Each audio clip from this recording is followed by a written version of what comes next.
इसे डिविजन बता रहे हैं? मुझे बता दीजिए जरा, वो जिन्ना को लिख रहे हैं ये चिट्ठी, ये भी बता दूं आपको? जवाब दे। अरे एक मिनट, नमस्ते, नेहरू जी भी कैसे जवाब देंगे? नेहरू जी भी कैसे बोलेंगे? बोलना चाह रही है आरएसएस वाले तो नेहरू जी की धूल के, नहीं आप पहले जूते की धूल के लायक भी नहीं है, बोलना चाहिए। चारू जी बोलिए, चलिए आप। ईशान देखिए, डिबेट शुरू होने से पहले ना आप व्यक्तिगत टिप्पणी मत करिए। आपको नहीं कह रहा मैं, आपको हमेशा बहन की तरह मानता हूं, आपको बहन की तरह मानता हूं, करके बोलिए ना, आप मेरी बहन है। बहन है तो बोलने। अब देखिए यहाँ पे फैक्चुअली इनकरेक्ट कहाँ पर है ईशान, ये बताना बहुत जरूरी है। पहली बात तो ईशान कहते हैं कि रविंद्रनाथ टैगोर जी का निर्णय था कि केवल 2 स्टैंजा गाए जाएंगे। जी नहीं, रविंद्रनाथ टैगोर जी ने ये निर्णय लिया जब नेहरू जी ने एक चिट्ठी लिखी और इस चिट्ठी में ये कहा कि अगर हम वंदे मातरम को इन टोटलिटी गाएंगे, 6 के 6 स्टैंजास गाएंगे, तो भाई हिंदू मुस्लिम के बीच में फूट पड़ जाएगी। एक बात आपको और बताती हूँ, और ये सबको पता होना चाहिए, कांग्रेस की हर एक मीटिंग के अंदर जब तक नेहरू जी अध्यक्ष नहीं बने थे, और इस बात पर आप गौर करिएगा, जब तक नेहरू जी अध्यक्ष नहीं बने थे, पूरा का पूरा वंदे मातरम गाया जाता था।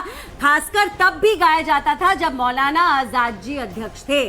तो जो मुसलमान हैं और आज उनकी बात को, उनके नाम को कोई चैलेंज नहीं कर सकता। मौलाना जी थे, मौलाना जी को आपत्ति नहीं थी, आपत्ति किसको थी?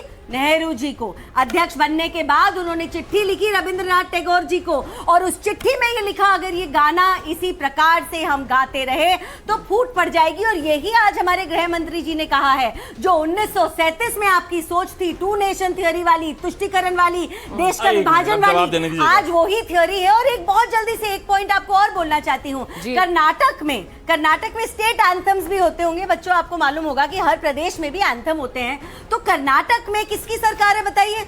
कांग्रेस की सरकार है। कर्नाटक का जो एंथम है, जो कर्नाटक का गान है, आपको पता है उसमें क्या शब्दावली का इस्तेमाल होता है? मैं आपको थोड़ा सा बताती हूँ। उसमें राम जी का नाम लिया जाता है, उसमें कृष्ण भगवान का नाम लिया जाता है, उसमें वेदों का नाम लिया जाता है, कपिला, पतंजलि, शंकर, रामानुजन जी, माधव, चैतन्य, रामकृष्ण परमहंस जी, विवेकानंद जी, इन सबका नाम लिया जाता है। तो मुझे बताइए फर्क क्या हुआ? आप कर्नाटक के एंथम के बारे में तो एक शब्द बोलने को तैयार नहीं है, बट केवल वंदे मातरम के पीछे पड़े हुए हैं। ये अपमान है उन स्वतंत्रता सेनानियों का जिन्होंने अपनी जान गंवाई है वंदे मातरम बोलकर। अब यहाँ से एक और द्वंद ना शुरू हो जाए, मैं नहीं चाहती वो हो, लेकिन कर्नाटक का एंथम भी रोकेंगे आप क्या ईशान? आप कर्नाटक का एंथम रोकेंगे? छोटा सा मौका देना पड़ेगा। देखिए इन्होंने क्योंकि 2 नेशन थ्योरी की बात, भाई देखिए मैं आपके बोलने में चुप हो गया था, मैं आपके बोलने में चुप हो गया। आभारी हूँ। और एक ही बात इसमें और आगे कंटिन्यू करती हूँ। केवल 5 दिन पहले हमने अपना स्वतंत्रता दिवस मनाया।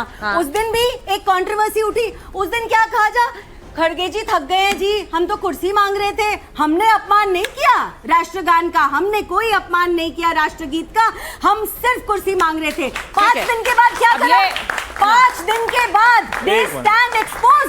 5 दिन के बाद आपने अपनी नहीं, अच्छा ठीक है, चारू अब हम गाएंगे नहीं भाई, आप उनको रिस्पॉन्ड करने दीजिए। ये मान लो उस दिन आप झूठ बोल रहे थे। ठीक है, अब एक बार ईशान, वो कह रहे हैं आपने स्टैंड, आपने उस दिन झूठ बोला, आपने कहा कुर्सी मांग रहे थे, आज वो झूठ था। पहले तो ये बताइए। नहीं, पहले इस पॉइंट पे बोलूंगा, क्योंकि 2 नेशन थ्योरी का समर्थन हमने नहीं किया कभी भी। 2 नेशन थ्योरी का समर्थन अगर किसी ने किया तो वो आरएसएस और हिंदू महासभा के लोगों ने किया। एक मिनट, नहीं क्यों वंदे मातरम पे रहो, आपको एक्सपोज करना भी तो जरूरी है। जो सावरकर थे और जो श्यामा प्रसाद मुखर्जी थे, वो हिंदू महासभा के जरिए, आरएसएस और हिंदू महासभा मिलके, जो एके फजलुल हक थे, जिन्होंने बच्चों पाकिस्तान रेजोल्यूशन पास किया था मुस्लिम लीग में 1940 में, उनके साथ मिलकर इन्होंने सरकारें चलाई। ये बंगाल में चलाई, नॉर्थ वेस्टर्न फ्रंटियर में चलाई और सिंध में चलाने का काम किया। तो बताइए राष्ट्र विरोधी कौन हुआ? अच्छा, दूसरा, ऑर्गेनाइजर में एक और लेख छपता है 14 अगस्त 1947 को।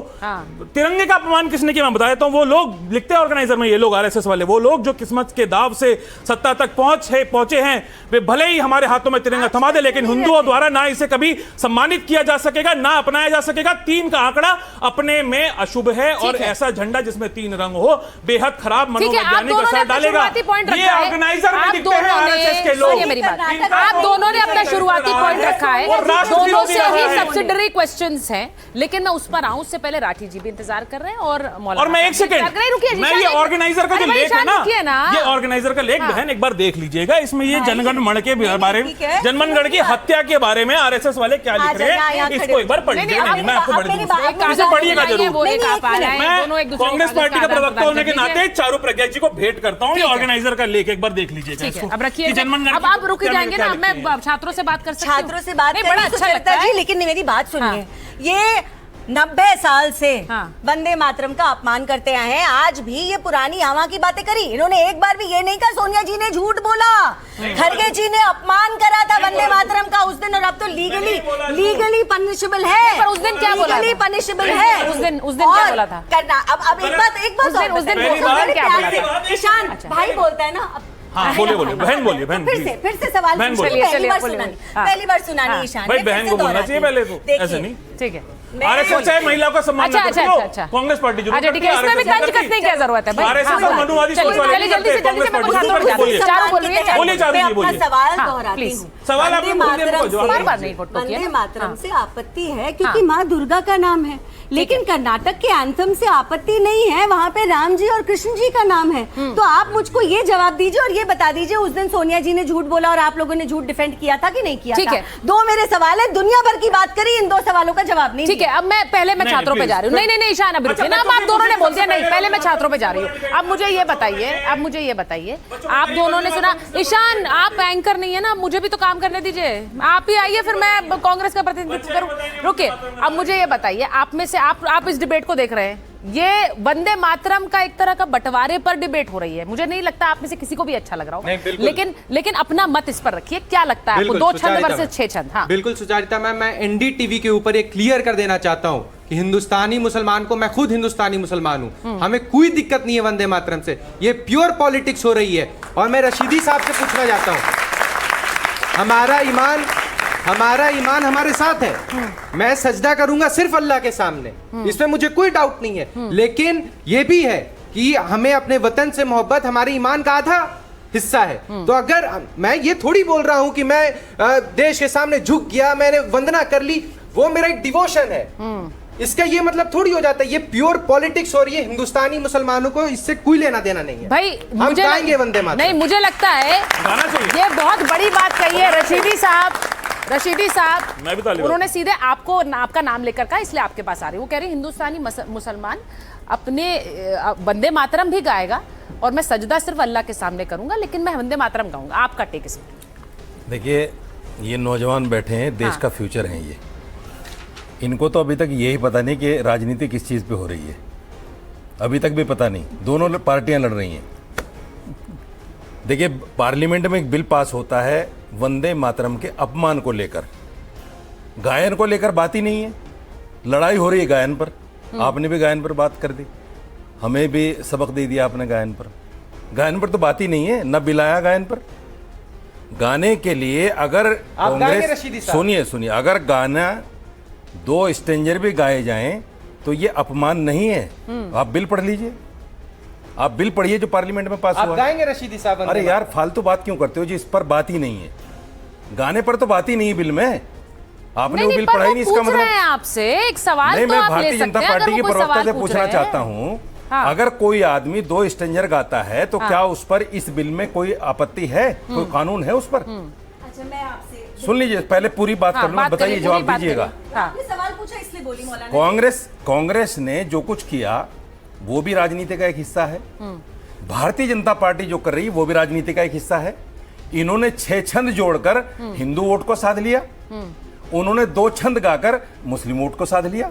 आपको किसने साधा? फर्क इतना ही तो है, इसमें गाने पर बात ही नहीं। मैं फिर कहता हूँ, आप लोग क्यों देश को गुमराह कर रहे हैं भाई? सुचारी, कोई गुमराह नहीं है, गुमराह कर रहे हैं जो सत्य है। आप डिबेट करके देश को गुमराह कर रहे हैं। नहीं, तो आपको इसलिए बुलाया ना, आपको लग रहा है गुमराह कर रहे हैं, तो इस पर गाने की बात कहां से आई मुझे बताइए। नहीं, गाने पर बात, अगर कांग्रेस पार्टी कहती है हम 2 ही छंद गाएंगे तो मुझे बता दीजिए। नहीं, 1 मिनट, क्या कांग्रेस पार्टी ने नहीं कहा कि हम 2 ही छंद गाएंगे? वही बात, क्या 150 वर्ष वंदे मातरम के होने पर पूरा वंदे मातरम 6 छंद गाने का प्रोटोकॉल नहीं बनाया गया? तो फिर आप गुमराह कर रहे हैं सर, ये तो खबर है, हम खबर दिखा रहे हैं। अभी जो बयान एएनआई पर देश के अमित शाह जी का आपने देखा, ठीक है, उसमें क्या है उसमें बयान में, आप बताइएगा मुझे। नहीं, आपने उन्होंने कहा कि नहीं 6 छंद गाने चाहिए। हाँ, है?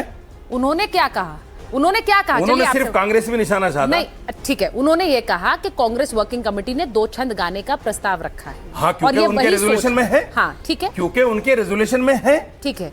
और ये गाने कानून- पर नहीं, कोई नहीं। आपत्ति किसी को नहीं, संविधान इजाजत नहीं सुनिए, देता। सुनिए, सुनिए। संविधान का अनुच्छेद 25 ये कहता नहीं, है मैं- कि हाँ, अगर एक मिनट। आपकी आस्था के विरुद्ध कोई चीज आती है तो आप नहीं गा सकते हो, आपको थोपा ठीक नहीं है, जा सकता। बिल्कुल, बिल्कुल। ये संविधान मैं कहता आपसे- है। और सुनिए, देश का सुप्रीम कोर्ट क्या कहता है? हाँ। सुप्रीम कोर्ट ये कहता है 1986 2016 पढ़िएगा फैसला। कोर्ट ये कहता है अगर नेशनल एंथम पर भी आप खड़े नहीं होते तो आप देशद्रोही नहीं है। हाँ। आप पर कोई कानूनी प्रक्रिया नहीं हो सकती। ठीक है, फिर क्यों लड़ा रहे हैं भाई आपस में हाँ। हिंदू मुसलमान को? ठीक है, आप क्यों ये लड़ा कह रहे हो हिंदू नहीं तो मुसलमान को? रशीदी जी आप हैज अ टीवी वैलिड वाले जो पॉइंट। डिबेट करते हो गायन सुनिए, को लेकर, मेरी समझ में नहीं आता है गाना कहां से आ गया। एक मिनट रशीदी जी, बात आपकी है समझ में अपमान की। इसलिए आना चाहिए और क्योंकि बहस हो रही है गायन पर। क्योंकि देश अजीब के बात है। प्रमुख राजनीतिक दल इसको लेकर भिड़ रहे हैं।